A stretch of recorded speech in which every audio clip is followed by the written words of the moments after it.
Okay, Slim.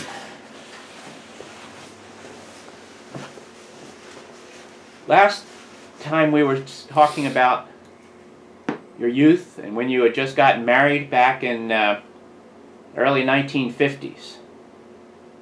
You started married life as a really young man, didn't you? Mm-hmm. And you tell us a little bit about the early years and when did you start working at the quarry? I was living down in Collegeville, and we lived in a double building, and the people next door I was very good friends with. And her brother came over one time, and he said, "You want to make a lot of money?" I said, "Yeah." So he took me down to the quarry, and he was a little Italian guy, about a foot shorter than me. And we went into the quarry, and he showed me how he was breaking rock. That sucker could work. And he showed me about the rock and how the seams were in it. And I started breaking rock, and after a while I was burying him. When you were at this quarry, first of all, what kind of rock was it? Just Argillite.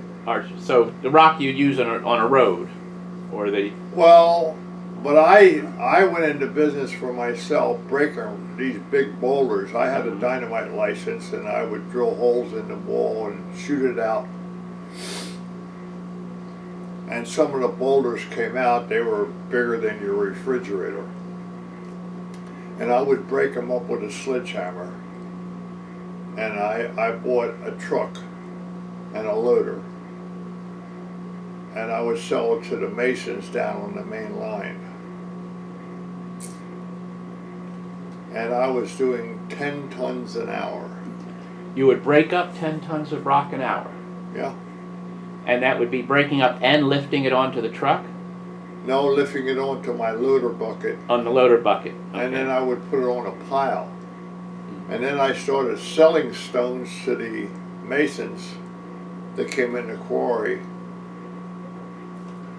And the quarry was a crushing operation, and they had a blacktop plant there too. And after a while, the little superintendent came down and asked me how I would like to work for the quarry. And it was coming into the cold weather. And I didn't have any work in the cold weather. The masons don't lay stone in the cold weather.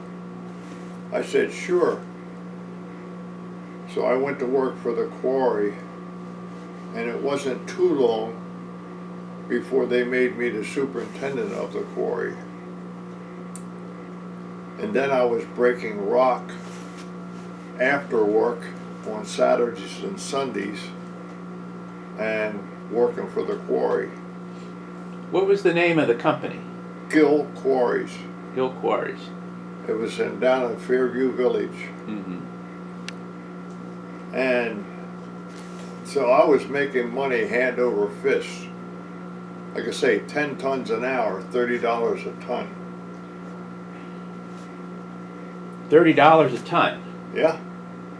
So you would make quite a profit out of that. Yeah, I was paying $1 a ton for it. You were paying $1 a ton, and you were getting 30 delivered. Yeah. Not a bad deal. And I ended up buying a second truck, and I put my neighbor's brother in that truck, and he was a hard worker. He was a small guy, but he was a hard worker. And he was a very nice guy, and because I got along with his sister and brother-in-law, why we got along fine. When you would crack rock with that sledgehammer, were you right-handed or left-handed, or you used both arms? When you would... Both hands on the sledgehammer. Okay. But you would do it from this side and this side? either way. Either way. So And you sometimes strengthen. I even used to split one and turn around and hit it from behind. But like I say, I love doing that job. You like breaking things, huh? Well, I like breaking rock because I was good at it, and a couple miles from there was a guy named Berto, and he had some Puerto Ricans working for him. And he brought these Puerto Ricans over to show them how I break rock. His name was Chicky Berto. And he said, I can't get him to break rock like you, Slim. And I said, you're not paying him what I'm getting either. When you started cracking rock, breaking rock, at the beginning, did your shoulders hurt and your wrists hurt? No. No. And like I say, then I didn't have any work, and the masons don't lay no stone in the winter. And a little superintendent, Raymond Bean, he came up and asked me, do I want to come down and work for the quarry? And I said, hell yeah, I ain't got no work in the winter time. So I went down and worked at the quarry, hauling stone to the piles after it got crushed and whatnot. And after a while, when Raymond Bean, and he was only a little guy, when he retired, they made me superintendent of the quarry. And this was a big quarry with conveyor belts going up and all. How many employees did they have? 6 or 7. Mm-hmm. And the one day I'm going through the plant where all the conveyors go up into the bins and whatnot, and my guys are down there working. And I went in this one enclosure over top of the bin, and I could see the stone. They were hitting the side of the bin with the sledgehammers because it was stuck in there. And they didn't know I was up there. And I jumped down in Try to loosen up the rock. this bin to kick the stone. And all of a sudden, I saw a hole opened up. And I went down in it. And there I was, buried in the stone. I was just down like this here. I thought about getting scared, and I thought, I did the best I knew how. Mm-hmm. How did you get out?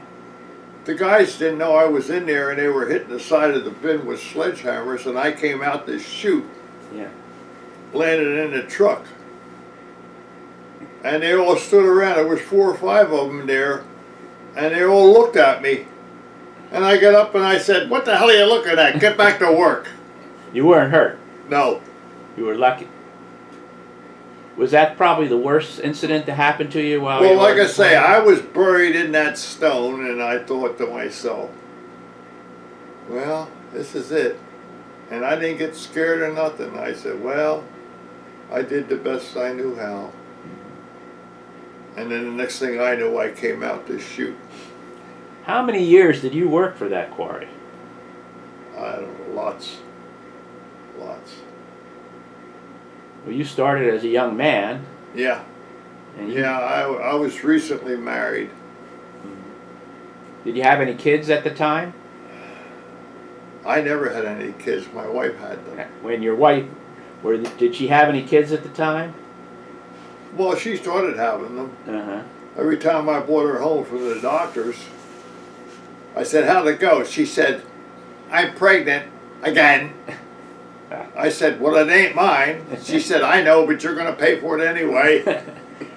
Which child came first? Your oldest child, Diane.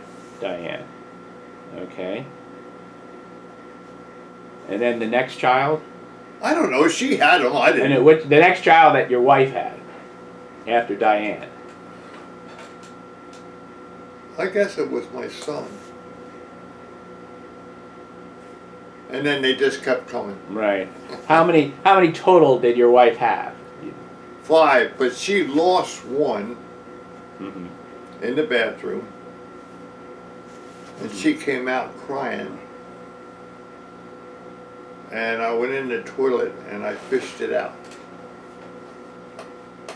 It was about that big. Had Miscarriage. arms and legs. And I took it out and I put it in a box. And I took it out into the orchard and I buried it. And I told her. She said, "Could you see if it was a boy or a girl?" I said, "No, I couldn't." And that was down in Collegeville. And I buried it in the orchard. I put it in a little wooden box and I buried it there in the orchard. And she was very distraught about that. But then we started knocking out babies and now. Well, so you had a total of 4 who lived. 5. 5 children. Okay. So your wife had the one miscarriage. Yeah. Okay. And were you still living in Collegeville when the kids were starting school? Did they go to school down there, or had you moved up here already? I think we moved up here. Yeah.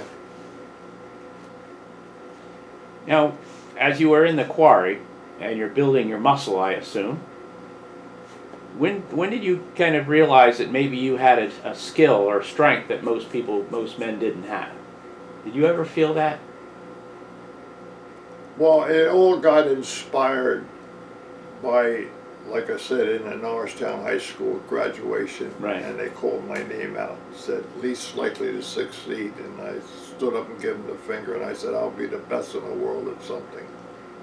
Did you realize, though, at the time when you were working, that that maybe this was what you wanted to do, to be the best in the world? No, like I said, I was fortunate enough to hook up with my neighbor's brother, Mike, and Mike Norsini, and he wasn't near as big as me, but that sucker could work. And I used to look at the way he broke rock and whatnot, and I thought, that's marvelous. And after a while, I was burying him. At this time, did you also ever try to bend any metal? No. This was before then. Yeah. Then you, at about this time, you were still a very young man. When did you start going to Zern's? I was going to Zern's when I was that big with my mom. She used to go up here to do her grocery shopping. Mm-hmm. And the old man was up there. Even when you were a child, he was performing. Oh yeah, Yeah. yeah. He'd be out there. He used to sell pills and stuff. Out of the back of his truck. Yeah. And my mom would take me up there and sit me there to watch the old man, because she knew I liked to watch the old man. And she'd go in the market and do her shopping and come out and pick me up. So on weekends, because Zern's was only open on weekends, Friday and Saturday, you would go up with your mother. She would leave you off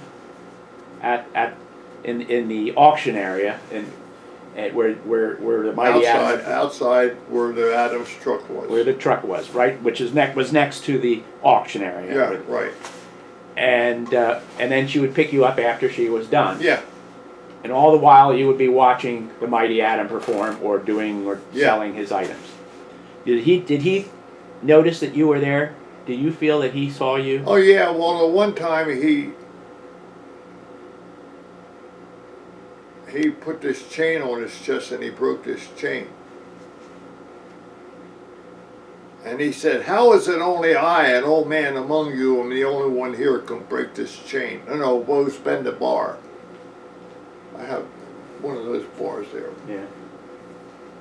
And he's looking at me for the first time, and we had never talked in all that time. I went from that big to 6'8". He knew who you were.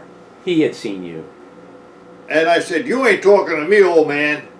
He said, "Can you bend this?" It was a spike about that long. And I said, "Can you?" And I don't know why I asked him. I'd seen him do it for years. I'm looking at him. I said, "Little Jewish guy He's standing on the stool and I'm still looking down at him. I said, hell, if you can, I damn sure can. And he handed me the spike with a rag. I gave him the rag back. And I went like this. He said, no, it's impossible to bend it down like that. You're using just your hands and your wrist. You got to do it here when you're using your forearms and your shoulders. And I pulled away from him and I closed that thing up like that. Had you ever bent metal before No, that? no. So that, you had seen him do it for years. Yeah, And you had seen him do it downward. yeah. Then what made you, for the first time ever No, touch, he did it upward. I mean upward, yeah. But and for the first time that you ever touched the metal to bend, you did it the complete opposite way of the way he did it. Yeah. Even though you had been watching him all these years. Yeah, well, it felt comfortable to me, and I closed it up like that, and after a while, he said, I've never seen anything like that way. He said, you do anything else that takes strength? And I said, yeah, I lift this sledgehammer. He said, I'd like to see it. So the next week I went up, and I laid this sledgehammer out, and it had weights on it. He said, what are you going to do with it? I'm going to keep my hand down here, and I'm going to raise that head up. He said, no, you're not. And I said, why? He said, if you take 30-some pounds times 37 inches, that's inch-pounds of torque on your wrist. You'll break your bones. I said, tell me about it. That was from the quarry. Yeah. Yeah, from doing all the quarrying. And when he seen what I could do, it wasn't too long after that, and he said, Slim, get your hammers ready. And I said, where are we going, Joe? He said, we're going to Madison Square Garden to do a show. How about how old were you when this took place? I wasn't 30. You were in your 20s probably. Yeah. But you had already been married. You had the job at the quarry. Yeah. But you still went to Zern's. But we were in the dressing room. I'm going to go out there in front of 20,000 people. I'm as nervous as a cockroach on the stove. This is right after you spoke with the Mighty Atom when he invited you to come to Madison Square Garden. Well, it was some time after I met him. And when he seen what I could do. And he said, get your hammers ready, Slim. And I said, where are we going? He said, we're going to do a show in Madison Square Garden. Now, we were in the dressing room. And Adam's laying on this bench taking a nap. I'm ready to shit a brick because I'm going to go out in front of 20,000 people. And I'm down on my knees and I'm so nervous I can't lift the hammer. And the guy stuck his head in the door and he said, Slim and Adam, get your stuff up to the ring, you're up next. And the Adam's laying on this bench watching me. And he got off the bench. He came over and I'm on my knee trying to lift this thing. He said, Slim, forget that part, just pick up that stick. And from that day on, I never looked at it that way. I went out there and they came up like magic. Was it something that was happening up in your head? Or was it something that you just threw all your physical energy into doing? Was there something mental that made you... It all came back to me, like I say, from the Norristown High School when I said I was least likely to succeed in life. That memory, which was drilled into your brain and cemented. And I said, I can do anything any man can do. And especially Adam was really boggled my mind because I always sold aprons to the Jewish people. And they always had very businesses that they owned and whatnot. They don't know. They were smart people, not people of strength. And when I seen this little old man up there could bite a nail in half, and that's something I never accomplished. Did you ever try? Yeah. Yeah. Yeah, I ended up chipping my teeth. But I went to work, and like I said, I was a superintendent, and the guy said, you see the old man up there, Slim? And I said, yeah. What did he do? He said, a bit in the hell in half, they said. I said, you're right. So the next week I went up and I took a nail up about the side. I walked up to him, he's on the stool and I'm still looking down at him. I said, Joe, I want you to do something for me. He said, what's that, my boy? And I said, I want you to bite this nail in half. And he went to take it out of my hand and I pushed his hand down and I motioned to his mouth. And he bit it in half. And I still don't know how he did that. Did he ever tell you any of this secrets of how he prepared and trained or got his... No, we never talked about it. He never told you that, you know, how he strengthened his hair and made it, or, you know, No. strengthened his teeth? I gave you some of his hair, didn't I? Yeah. But he used to comb his hair, and he used to take the hair out of the comb and put it in a bag, and like say, I have the bag. And like I say, my wife used to say Adam was her only competition. So you didn't have the desire to try to do some of the tricks the Mighty Adam was doing. No, no. You no. had I your my own- skills, I had my own. tricks. Like I say, my wife used to say Adam was her only competition. Could the Mighty Adam pick up that sledgehammer the way you could? No, Only you could do that. no, he tried that, and he said, that's impossible. When I laid it down there, he said, that's impossible. You take the weight of that the head, times that's inch-pounds of torque. He said, you'll break your bones. I said, tell me about it. He could pull a fully loaded truck with 20 men on it, but he couldn't Well- pick up the sledgehammer the way you could. Well, I was in New York. I went to New York with him, and one of the big streets down there, they had it blocked off. And he was up in a ring, and I was up there, and they tied this convertible car with about 6 people in it. They put this steel comb in his hair and wrapped a rope around it, and he pulled that car down the street, and I was right there. And like I say, my wife used to say he was the only competition she ever had. Now you and he were of course very close. What did you called him Mighty Adam, or did you have any Adam. other name? You called him Adam. Yeah, Atom. What did he call you? Just Slim? yeah. And where did you come up with the name Slim? You didn't like Larry? No, people just called me. They started calling me Slim down at Quarry. Because you were tall and thin, Mm-hmm. and that just stuck.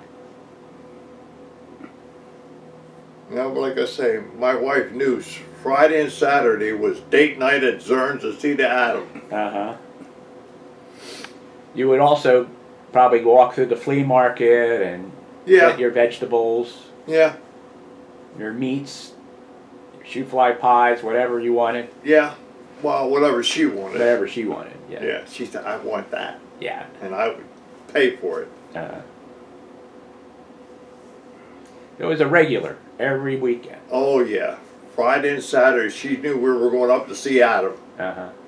And then we went in the market and did the show. So Adam was actually performing at Zern's every